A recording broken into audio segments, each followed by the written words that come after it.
എടോ 7 ലക്ഷം രൂപ അങ്ങനെ തരാൻ കഴിയില്ല. താൻ കൊണ്ടുവന്ന സ്വർണത്തിന് 5 ലക്ഷം രൂപ തരാനേ ഇപ്പം കഴിയൂ. എടോ താൻ ആദ്യം 5 ലക്ഷം രൂപയ്ക്ക് വെക്ക്. സ്വർണത്തിൻ്റെ വില ഒന്ന് മാറി കഴിയുമ്പോൾ ഞാൻ തന്നെ അത് ഇളക്കി നമുക്ക് 7 ലക്ഷത്തിന് വെച്ച് തരാം. എടോ ഞാൻ മാനേജറാണെന്ന് പറയുകയും എങ്ങനെ എല്ലാം ചെയ്യാൻ പറ്റില്ല.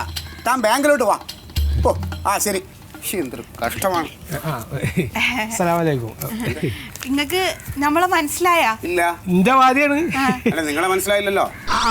ഞാൻ പോയാ സാറേ, സാറ് ഈ ഞങ്ങള് ഇവിടുന്നാ വരുന്നത്, വംശപുരത്തുനിന്നാ വരുന്നത്.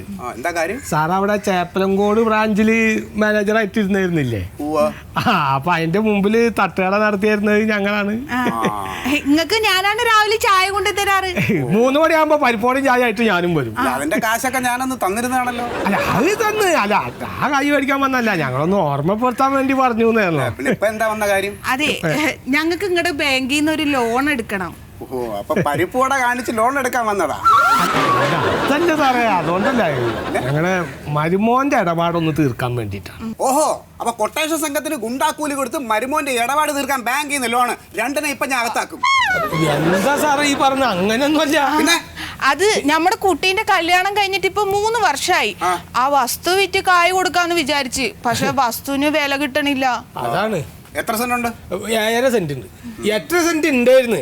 അതിപ്പോ ഈ റീസർവേക്കാര് വന്ന് അവര് സ്ഥലം അളന്നപ്പോ അപ്പുറത്ത് വീട്ടുകാർ പറഞ്ഞതിനനുസരിച്ച് അവര് കല്ല് കുത്തിയിട്ട് എങ്ങനെയുണ്ട്? നല്ല 1-ാം തരം ബെസ്റ്റ്. ഇത് ഒന്നും പറയാനില്ല. ഇജ്ജ് പറയണ്ട, ഞാൻ പറയാം. ഒരു മഴ അങ്ങോട്ട് പെയ്യുക, അപ്പൊ വെള്ളം കിട്ടും. അപ്പൊ മഴവെള്ള സംഭരണിയാ? അല്ലല്ല, സാധാരണ സ്ഥലം തന്നെ. ഈ പഞ്ചായത്തിലെ ഇലക്ഷന് നിൽക്കണവര് എപ്പോഴും പറയും ഞങ്ങളുടെ അടുത്ത് അവിടെ മണ്ണിട്ടാരാന്ന്. ഞങ്ങളുടെ വായല് മണ്ണിടില്ലല്ലാതെ ഒരു തരി മണ്ണ് ആ സ്ഥലത്ത് വീണിട്ടില്ല. അപ്പൊ ചെളിക്കുഴി കാണിച്ച് ലോൺ എടുക്കാൻ വന്നതാ? അങ്ങനെയല്ല, ഈ വല്ലപ്പോഴും ഇങ്ങനെ മഴ പെയ്യുമ്പോ കുറച്ച് വെള്ളം ഒലിച്ചിങ് വരും. അത്രേ ഉള്ളൂ. പിന്നെ വെയില് വരുമ്പോഴത്തേക്ക് അത് ഉണങ്ങി പോവും. അവിടെ ഇവിടെ കുറച്ച് ചെളി ഉണ്ടാവും. അല്ലാതെ നമ്മളിങ്ങനെ പാത്രം കഴിക്കണ വെള്ളം ഒലിച്ചു വരുന്നൊന്നുമല്ല. അങ്ങനെയൊന്നുമില്ല. നിങ്ങള് ഒരു കാര്യം ചെയ്യൂ, ആദ്യം ഒരു വാല്യൂറെ വിളിച്ച് നിങ്ങൾ സ്ഥലം കാണിക്കും.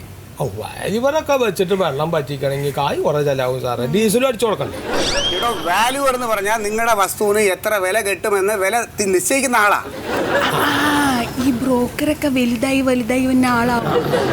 അതുകൊണ്ട് കാണിക്കാം സാറേ, കാണിക്കാം. അപ്പൊ ലോണ് തരണമെങ്കിൽ ഒരു ജാമ്യക്കാരൻ വേണം. അത് സർക്കാർ ഉദ്യോഗസ്ഥൻ തന്നെ ആയിരിക്കണം. അയാൾക്ക് മറ്റ് ബാങ്കുകളിലൊന്നും ബാധ്യത ഉണ്ടാകാൻ പാടില്ല. അപ്പൊ ഇതൊന്നും ഇപ്പൊ നിങ്ങളവിടെ ബാങ്കിൽ ആ തുണിമ എഴുതി വെച്ചിട്ടില്ലല്ലോ? ഏത് തുണിയില്? അല്ല, നിങ്ങളുടെ ബാങ്കിന്റെ മുമ്പിൽ ആ ഫ്ലെക്സില് വായ്പാ മേളന്നൊക്കെ എഴുതിയിട്ടുണ്ട്, പക്ഷെ ഇതൊന്നും എഴുതിയിട്ടില്ല. എല്ലാ കാര്യവും അങ്ങനെ നമുക്ക് എഴുതി വെക്കാൻ പറ്റില്ല. ഈ ചില കടകളുടെ മുമ്പിൽ ഈ വിഷുവും ഓണവും ഒക്കെ വരുമ്പോൾ എഴുതി വെക്കാറില്ലേ, 20% റിബേറ്റ്, ആദായ വിൽപ്പന, അത്രയല്ലേ എഴുതുള്ളൂ. അതിന്റെ ബാക്കി കാര്യങ്ങൾ നമുക്കറിയില്ല. അതുപോലെ ബാങ്കിന് നിലനിൽപ്പിന്റെ പ്രശ്നം വരുമ്പോൾ ഞങ്ങൾ ഇങ്ങനെ ലോൺ മേള എന്നൊക്കെ എഴുതി വെക്കും എന്ന് പറഞ്ഞ് എല്ലാ കാര്യവും അതുപോലെ അങ്ങനെ എഴുതി വെക്കാൻ പറ്റില്ല. അതിൽ അത് പറ്റില്ല. അപ്പൊ ഞങ്ങളെ പോലുള്ള പാവങ്ങൾ നിങ്ങൾ ഈ പറഞ്ഞൊക്കെ കേട്ടിട്ട് സത്യാന്ന് വിചാരിച്ചിട്ട് വായിൽ വെള്ളം ഇറക്കി നടക്കുക.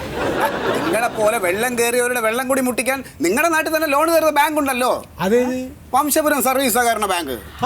ഒരു ലോൺ തരുവോ? പിന്നെ ഏതെങ്കിലും ഒരു മെമ്പറെ കണ്ടെന്ന് മുട്ടി നോക്ക്, അവിടുന്ന് കിട്ടും. പിന്നെ അത് മതി. എന്നാ പിന്നെ എത്ര ദൂരം വരണ്ടല്ലോ. എന്നാ ശരി, അങ്ങനെ ആവട്ടെ. വാംസൂരത്തുനിന്ന് കിട്ടും. അത് മതി. അല്ല സാറേ, ലോൺ എഴുതി തള്ളുന്നതിനുള്ള അപേക്ഷ എപ്പോഴാ തരണ്ടേ? ഞാൻ ഇനി ഇവിടെ സംസാരിച്ചാൽ തന്നെ ഞാൻ ഗേറ്റിന് പുറത്തു കൊള്ളും. ഒന്നിറങ്ങി പോയേ. അതിന് ഞാൻ കാശ് തന്നിട്ടുണ്ട്.